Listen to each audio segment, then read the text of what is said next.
आमच्या इथे कोइंबतूरमध्ये भरपूर पाऊस सुरू झाला 2 दिवसापासून आणि मला मुंबईची एवढी आठवण येत होती आणि एकदाही मी बाहेर नाही गेली आहे पावसात भिजायसाठी आणि पाऊसच नाही पडत आहे. तिकडे खूप decent authentic South Indian snacks खायला वगैरे भेटतात.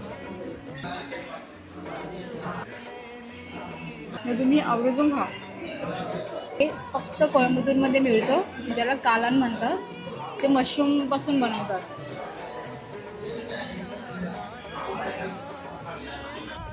कॅमेरामध्ये बरोबर दिसत नाहीये, पण ही डोंगर खूप मोठी आहेत आणि खूप जवळ आहे आणि ह्याच बाजूला 7th हिल्स, त्या बाजूला सनसेट होतोय.